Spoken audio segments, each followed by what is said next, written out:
আসসালামু আলাইকুম। আজকের ভিডিওর মূল আলোচনা মাদ্রাসার এক ছাত্রের ঘটনা। এক ছেলে মাদ্রাসায় পড়াশোনা করত। ছেলেটা মাদ্রাসা যাওয়ার সময় একটি মেয়ে সবসময় তার দিকে তাকিয়ে থাকে, তার সাথে কথা বলতে চায়, কিন্তু সেই ছেলেটি আপনার মতো নয়, ক্যারেক্টার ছিল না। সে কখনো বেগানা নারীর দিকে তাকাতে চায় না সে কথা বলতে। হয়তো এরকম অ্যাভয়েড এবং মেয়েদের দিকে তাকানোর অনীহা দেখে সেই মেয়েটি আরও ক্ষিপ্ত হয়ে ওঠে। একদিন মেয়েটা ছেলেটাকে তার খালি বাড়িতে ডাকলো, কিন্তু ছেলেটি রাজি হলো না। কিছুদিন পর মেয়েটি একটি কৌশল খাটালো। মেয়েটি তাদের এক দাসীকে শিখিয়ে দিল যে ছেলেটাকে বলবে যে এ বাড়িতে একটি ছোট বাচ্চা আছে, বাচ্চাটা খুবই কান্নাকাটি করতেছে, আপনি একটু এসে বাচ্চাটাকে সূরা কালাম পাঠ করে ঝাড়ফুঁক দিয়ে যান। দাসীটি এ মিথ্যা কথা বলে ওই মাদ্রাসার ছেলেটিকে বাড়ির ভিতর নিয়ে গেল। তারপর সে দুষ্টু মেয়েটি ছেলেটিকে নির্জন একটা রুমে বন্দি করলো। ছেলেটার কাছে নিজেকে সঁপে দিতে চাইল।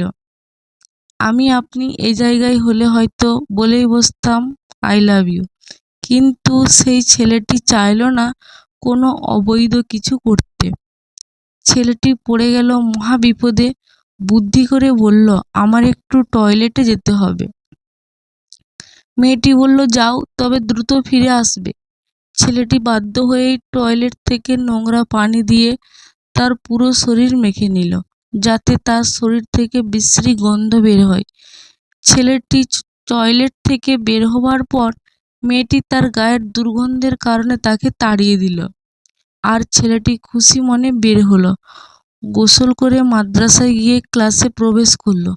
ওস্তাদ ক্লাস চলাকালীন সময়ে বললেন, তোমাদের মধ্যে কে আজকে এমন সুগন্ধ লাগিয়ে এসেছো যে পুরো ক্লাস সমূহ সুগন্ধময় হয়ে গেছে? ছেলেটি ভয় পেয়ে গেল।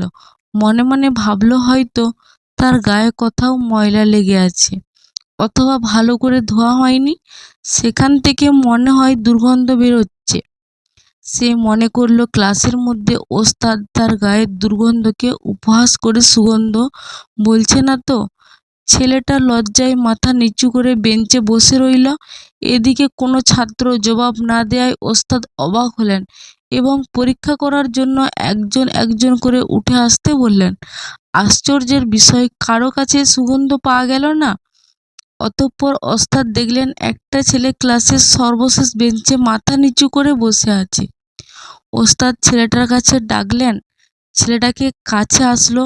ওস্তাদ খেয়াল করলেন এই ছেলেটার কাছ থেকে এত সুগন্ধ বেরোচ্ছে। ওস্তাদ ছেলেটাকে প্রশ্ন করলেন, তুমি সুগন্ধ লাগিয়ে এসেছো, কিন্তু আমাদেরকে বলছো না কেন? বলো, এই সুগন্ধ কোথায় পেয়েছো? ছেলেটা তখন ভয়ে কাঁদতে আরম্ভ করলো। ওস্তাদ আরও বেশি অবাক হলেন এবং ছেলেটাকে বললেন, তুমি কাঁদছো কেন? তখন ছেলেটি সম্পূর্ণ ঘটনা ওস্তাদকে বলে দিল। সব কিছু শুনে ওস্তাদও কেঁদে ফেললেন এবং ছেলেটিকে বুকের সাথে জড়িয়ে ধরে সকল ছাত্রদেরকে বললেন, তোমরা যদি কেউ একজন জান্নাতি মানুষ দেখতে চাও, তাহলে আমার এই ছাত্রটিকে দেখো। সুবহানাল্লাহ। ছেলেটি আর কেউ না, তিনি হলেন ইমাম গাজ্জালী রহমতুল্লাহ আলাইহি। আল্লাহু আকবার।